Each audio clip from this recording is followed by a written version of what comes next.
کہ یہی بہتر ہے کہ ایران اور سعودی عرب آپس میں جو بھی لڑائی لڑ رہے ہیں وہ ختم کریں.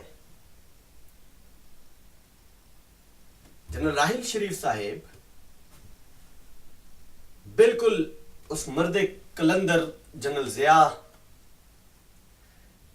جیسا اقدام کریں, آپس میں ان دونوں ملکوں کو ایک میز پر لے کے آئیں, چاہے تو OIC کی صورت میں لے کے آئیں, چاہے عرب لیگ کی صورت میں لے کے آئیں, چاہے سب مسلمانوں کو اکٹھا کر دیں. OIC ہے, آپ اس کے ممبر ہیں, آپ ان دونوں کا اجلاس, سب ملکوں کا اجلاس بلا لیں, آپ ان دونوں ملکوں کو سامنے رکھیں. پھر سعودی عرب کے جو اعتراضات ہیں ایران کے بارے میں کہ ایران مداخلت کر رہا ہے, اسلحہ دے رہا ہے, یمن کی صورتحال کو خراب کر رہا ہے, تو آپ پوچھیں ایران سے. پھر آپ کے پاس موقع ہوگا, آپ ایران سے پوچھ سکتے ہیں کہ ہاں بھائی آپ کیوں یمن کی صورتحال کو خراب کر رہے ہیں, آپ کیوں ہوا دے رہے ہیں, کیوں اسلحہ دے رہے ہیں, آپ اپنے ہی بھائیوں سے لڑنے کے لیے آپ اسلحہ اپنے ہی بھائیوں کو دے رہے ہیں. اور پھر سعودی عرب سے بھی پوچھو, ان سے بھی پوچھ گچھ کریں.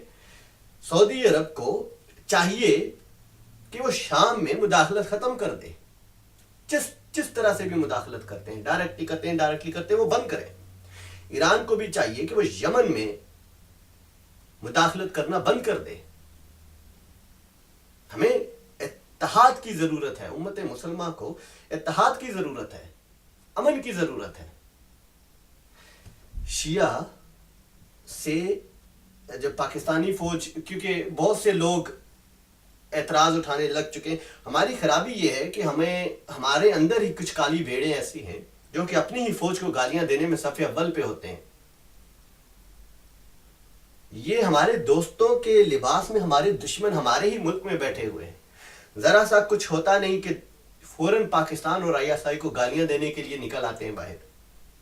آپ کو شکر کرنا چاہیے کہ آپ کے پاس پاکستان فوج جیسی فوج ہے. دنیا آپ کو کسی معاملے میں الجھا نہیں سکتی ہے. اس وقت آپ سعودی عرب کی حالت دیکھیں, یمن اور سعودی عرب میں جو چل رہا ہے, ایران اور سعودی عرب میں جو چل رہا ہے, آپ وہ دیکھیں اور اللہ کا شکر کریں کہ آپ کے پاس پاکستان جیسی فوج ہے, ISI جیسی انٹیلیجنس ایجنسی ہے آپ کے پاس. دشمن آپ کی طرف غلط اور میلی نظر سے دیکھنے سے پہلے 100 بار سوچتا ہے کہ ہم کس سے ٹکر لینے جا رہے ہیں.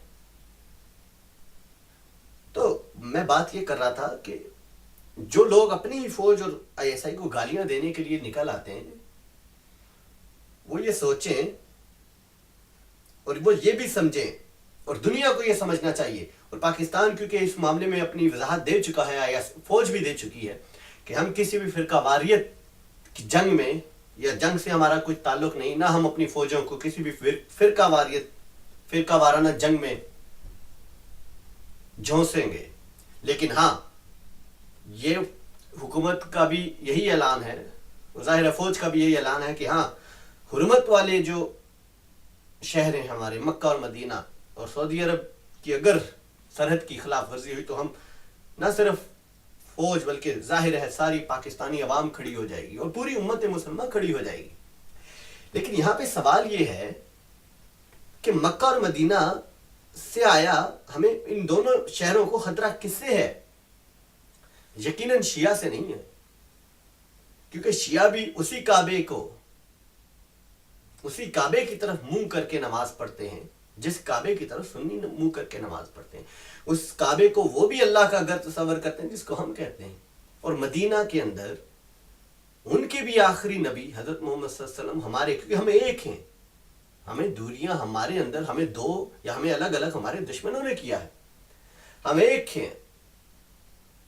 وہاں پہ نبی آخر الزمان صلی اللہ علیہ وسلم مدینہ میں ان کی قبر مبارک ہے. تو یہ دونوں شہر ہمارے یہاں جتنے مقدس ہیں, شیعوں کے ہاں بھی اتنے ہی مقدس ہیں.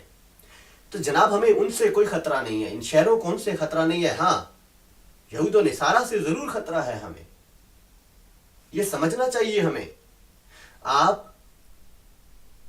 جتنی بھی کوششیں ہو رہی ہیں گریٹر اسرائیل بنانے کی,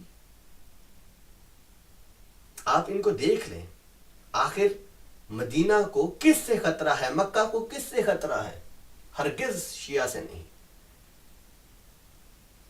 تو جناب اس معاملے میں اب یہ ہمارا کام بنتا ہے کہ ہم سوچیں، اور جنرل راحیل شریف صاحب کو اس وقت اللہ تعالیٰ نے مسلمانوں کی کمان پاکستان کو، جنرل راحیل شریف صاحب کو مسلمانوں کی، پوری دنیا کے مسلمانوں کی اور مسلمان ملکوں کی کمان سنبھالنے کا موقع عطا فرمایا ہے، اور یہ ان کا فرض بنتا ہے کہ اس وقت وہ کلیدی کردار ادا کریں، نہ صرف پاکستان کے سپہ سالار بلکہ دنیا میں مسلمانوں کے سپہ سالار کی حیثیت سے کردار ادا کریں۔ جنرل راحیل شریف پاکستان کے لیے اللہ کا انعام ہے۔ فوج پہ ہمارے ایسے بہادر سپہ سالار، اور بہت سے لوگ ناظرین عقل و دانش رکھنے والے لوگ کہتے ہیں کہ اللہ تعالیٰ نے جنرل راحیل شریف صاحب سے بہت بڑے بڑے کام لینے ہیں، اور اس میں کوئی شک نہیں ہے، لے بھی رہا ہے اللہ اور لے گا بھی۔ اور میں سمجھتا ہوں کہ اس وقت اس سے بڑا کوئی کام اللہ تعالیٰ جنرل راحیل شریف سے نہیں لینا چاہتا۔ سب سے بڑا کام یہی ہے کہ وہ مسلمانوں کی آپس میں صلح کرائیں۔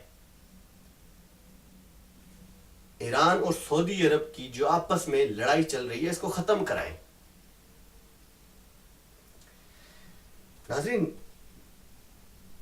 اسی دعا کے ساتھ کہ اللہ تعالیٰ ہم مسلمانوں کو اتفاق اتحاد کی دولت سے مالا مال کرے، ہمیں آپس میں ہم ایک ہو جائیں، ہم اپنے ساتھ ایک ہو کے خود جتنے بھی ملک ہیں مسلمانوں کے ان کو متحد کر کے ہم دشمن کے خلاف ایک ہو جائیں، نہ کہ ہم خود اپنے ہی ساتھ الجھے بیٹھے ہوں، اپنے ہی بھائیوں کی گردنیں کاٹ رہے ہوں۔ تو سعودی عرب کو اور ایران کو ہوش کے ناخن لینے چاہیے۔ اس وقت مسلمانوں پہ بہت مصیبتیں ہیں، مسلمان اس کے متحمل نہیں ہیں کہ وہ ایک اور شیعہ سنی کی لڑائی، یہ بیسیکلی شیعہ سنی کی لڑائی چل رہی ہے، مسلمان اس چیز کے متحمل نہیں ہو سکتے ہرگز۔ زندگی رہی تو اگلے پروگرام میں پھر ملاقات ہوگی آپ کی، اس پروگرام سچ کی آواز میں۔ اپنے میزبان محمد یاسر کو اجازت دیجیے۔ السلام علیکم ورحمۃ اللہ وبرکاتہ۔